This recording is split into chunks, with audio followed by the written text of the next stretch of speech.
இன்றைக்கி நம்ம ஆரக்கிளினுடைய 10G database installation பற்றி நம்ம பார்க்க போகிறோம். அதுக்கு முன்னால் முதல்ல நமக்கு 10Gனுடைய டேட்டா தேவை. ஸோ அதனால் நான் இப்போது குரோமுக்கு போய்க்கிறேன். குரோமில் போயிட்டு ஆரக்கிள் 10G அப்படின்னு சொல்லிட்டு நான் டைப் பண்ணுறேன். ஸோ அதிலே வந்து சஜஸ்ட் பண்ணுறது ஆரக்கிள் 10G டவுன்லோடுன்னு சொல்லிட்டு இதில் ஃபஸ்ட்டு இருக்கக்கூடிய லிங்க்கை கிளிக் பண்ணுங்கள். ஸோ இந்த லிங்கில் வரக்கூடிய இந்த இன்ஃபர்மேஷனில் அக்செப்ட் லைசன்ஸ் கொடுத்துட்டு இந்த 2 ஃபைலை நாம் டவுன்லோட் பண்ணணும். இந்த 2 ஃபைலையும் நம்ம டவுன்லோட் பண்ணுறதுக்கு முன்னால் அந்த ஃபைல் நமக்குன்னு சொல்லிட்டு ஒரு சைன்இன் யூசர் நேம் பாஸ்வேர்டு கேட்போம். உதாரணத்துக்கு நான் இப்போ இதை நான் கிளிக் பண்ணுறேன். கிளிக் பண்ணும்போது எனக்கு ஆரக்கிள் டெவலப்பர் சைட்டுக்கு வந்து போகும். ஸோ போகும்போது இப்போ எனக்கு இந்த இடத்துல யூசர் நேம் பாஸ்வேர்டு கேட்கும். ஸோ இந்த இடத்துல நம்மளுடைய யூசர் நேம் பாஸ்வேர்டு கொடுத்தா போதும், அது ஆட்டோமேட்டிக்காக டவுன்லோட் ஆக ஆரம்பிச்சிடும். இதை சைன்இன் யூசர் நேம் பாஸ்வேர்டு இல்லாதவங்க இதில் கிரியேட் அக்கௌண்ட் அப்படின்னு சொல்லிட்டு கொடுத்துக்கிறது.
பாரம் அப்படிங்கக்கூடியதை நம்ம இப்போ கிளிக் பண்ணி நோட்பேடில் ஓப்பன் பண்ணுறோம். ஸோ இப்படி நோட்பேடில் ஓப்பன் பண்ணதுக்கப்புறம் நம்ம இந்த நோட்பேடில் சர்டிஃபைட் வெர்ஷன்ஸ் அப்படின்னு சொல்லியிருக்கக்கூடிய இந்த வேர்டை ஃபைன் பண்ணுறோம். ஸோ அப்படி நம்ம ஃபைன் பண்ணும்போது நமக்கு கிடைக்கக்கூடிய ரிசல்ட் பார்த்திங்கன்னா இந்த மாதிரி வரும். ஸோ இதில் இந்த வெர்ஷன்ஸ், அதாவது விண்டோஸினுடைய வெர்ஷன்ஸ் போட்டிருக்காங்க. ஸோ இதில் வந்துட்டு நமக்கு தேவை 6.2, அதாவது இந்த சிஎம்டி நமக்கு என்ன சொல்லுது, அந்த 6.2 வெர்ஷன்ஸ்க்கு வந்து சப்போர்ட் ஆக மாட்டேங்குது, இல்லை அப்படின்னு சொல்லிட்டு சொல்லுது. ஸோ அதை நம்ம டைப் பண்ணிவிட்டு இந்த ஃபைலை நம்ம என்ன பண்ணியிருந்தோம், சேவ் பண்ணியிருந்தோம். அப்படி நம்ம சேவ் பண்ணி முடிச்சதுக்கப்புறம் இப்போ மறுபடியும் இந்த செட்டப் ஃபைலை நம்ம கிளிக் பண்ணி பார்ப்போம். ஸோ இப்போ பாருங்கள், இந்த செட்டப் ஃபைல் வந்து லோடாக ஆரம்பிச்சிருச்சு. அதாவது ப்ளீஸ் வெயிட் அப்படின்னு சொல்லிட்டு வர ஆரம்பிச்சிருச்சு. ஆனால் நமக்கு இந்த மாதிரி ஒரு எரர் வருது. இது வந்து அன்னோன் எரர் அப்படின்னு சொல்லிட்டு சொல்லுவோம். ஸோ இந்த அன்னோன் எரர் ஏன் வருது அப்படிங்கிறத நம்ம இப்போ பார்க்க போகிறோம். ஓகே, இந்த அன்னோன் ப்ராப்ளமை நம்ம சரி பண்ணுறதுக்கு நம்ம பண்ண வேண்டியது என்னென்னா, இந்த செட்டப்பில் ரைட் கிளிக் பண்ணி ப்ராப்பர்ட்டிஸ் போனோம் அப்படின்னு சொல்லியாச்சுன்னா அதில் கம்பேட்டிபிள் அப்படிங்கிறக்கூடிய இந்த டேபை நம்ம கிளிக் பண்ணுறோம். ஸோ இதில் இந்த கம்பேட்டிபிள் மோடில் run this program is compatible mode அப்படிங்கக்கூடிய டிக் பாக்ஸை நம்ம கிளிக் பண்ணிவிட்டு இதில் விண்டோஸ் எக்ஸ்பி சர்வீஸ் பேக் 3 அப்படிங்கிறத சூஸ் பண்ணிவிட்டு அப்ளை கொடுத்துருந்தோம்.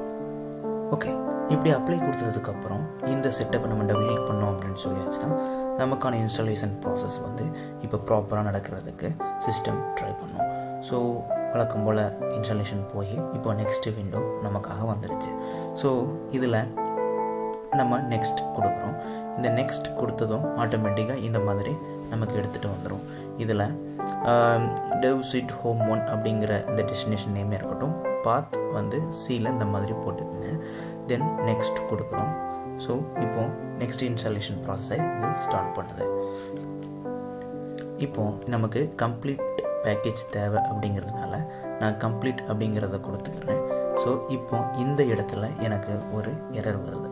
ஸோ இந்த எரர் என்ன எரர்னா, விர்ச்சுவல் மெமரி 256 MB மேலே ஏதாவது கொடுங்க அப்படின்னு சொல்லிட்டு கேட்குது. ஸோ இந்த எரரை இப்போ எப்படி சால்வ் பண்ணணும் அப்படிங்கிறத பற்றி நம்ம இப்போ அதுக்காக நான் இப்போ என்ன பண்ணுறேன் அப்படின்னு சொல்லியாச்சுன்னா, இந்த என்னுடைய பிசியில் நான் ப்ராப்பர்ட்டிஸ் போய்க்கிறேன்.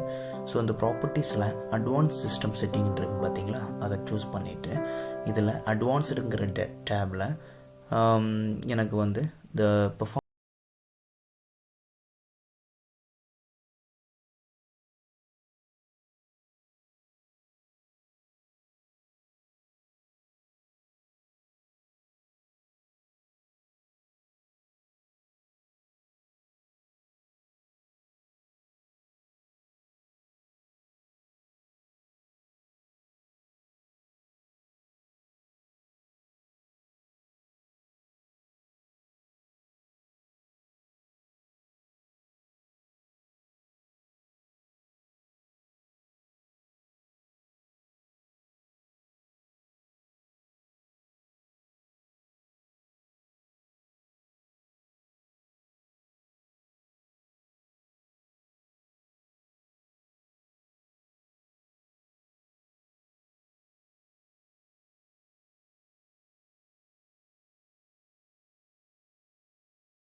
பார்த்து எனக்கு சூஸ் பண்ண சொல்லுங்கள். ஸோ அதுக்காக நான் என்ன பண்ணுறேன், நான் ஆல்ரெடி சொன்ன மாதிரி டிஸ்க் 2 நான் எங்கே சேவ் பண்ணி வச்சுருக்கணும், அதாவது டிஸ்க் 2 ஃபைல் எதில் இருக்கோ அந்த இடத்துக்கு நான் இப்போ ட்ராவல் ஆகிறேன்.